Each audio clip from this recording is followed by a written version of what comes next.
వెళ్ళిపోవచ్చు. దగ్గరే అటు పక్కనే డైనింగ్ హాల్. మరి ఈ స్థలం అంతా దేవుని మహిమ చేత కప్పబడును కాదు. ఆ చివర్లో వాష్రూమ్స్ అవన్నీ కూడా ఉంటాయి. అక్కడికి వెళ్ళి స్నానాలు చేసుకోవడం అయినా ఏంటంటే దినచర్య కార్యక్రమాలు జరిగించుకోవడానికి అటు వాష్రూమ్స్ కూడా ఉన్నాయి. ప్రజలు కావలసిన అన్ని సదుపాయాలు దేవుడు సమృద్ధిగా దయచేయను గాక. హల్లెలూయా. ఆ విధంగా ప్రభు కార్యం చేయలాగిన చేతుల స్తోత్రాలు చెప్పండి.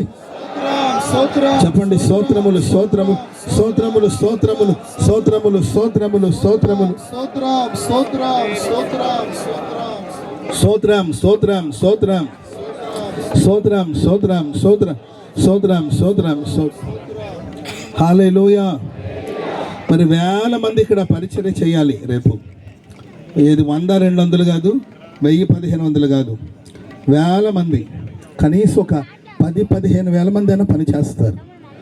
ఇది పార్కింగ్లో కావచ్చు, వంటశాలలో కావచ్చు, డైనింగ్ హాల్లో కావచ్చు, అండ్ సెక్యూరిటీ డిపార్ట్మెంట్లో కావచ్చు, అన్ని చోట్ల స్టేజ్ దగ్గర కావచ్చు, వాటర్ దగ్గర కావచ్చు, వాష్రూమ్ దగ్గర కావచ్చు, ఇంచుమించు వాలంటీర్స్ కావచ్చు, సేవకులు కావచ్చు. నాన్న ఎవరు మాట్లాడదు ప్లీజ్. ఇంచుమించు దగ్గర 10-15 వేల మంది మరి వర్క్ చేస్తే కానీ గుడాల పండుగ మరి జరుగుతుంది. కాబట్టి అంతమంది పని చేయాలి. మరి వాళ్ళందరికీ దేవుడు కృపనిచ్చి ఎవరికి ఏ విధమైన అనారోగ్యాలు బలహీనతలు కలగకుండా దయచేసి నన్ను ఎవరు మాట్లాడదయ్యా. అండ్ అందరికీ దేవుడు సమాధానం ఇవ్వాలి. ఏమి ఇవ్వాలండి? సమాధానం ఇవ్వాలి, ఐక్యతనివ్వాలి.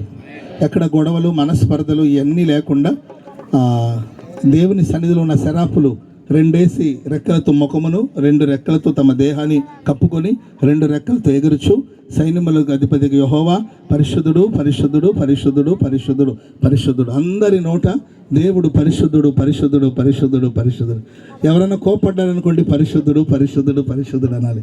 ఎవరైనా చిరాకు పడ్డారనుకోండి పరిశుద్ధుడు పరిశుద్ధుడు పరిశుద్ధుడు అనాలి. ఎవరైనా తిడుతున్నారనుకోండి మన యెహోవా పరిశుద్ధుడు పరిశుద్ధుడు పరిశుద్ధుడు అని అంటూ ఉండాలి. అలా అందరికీ ఐక్యతను సమాధానాన్ని దేవుడు దయచేయలాగిన స్తోత్రాలు చెప్పండి. దైవ సేవ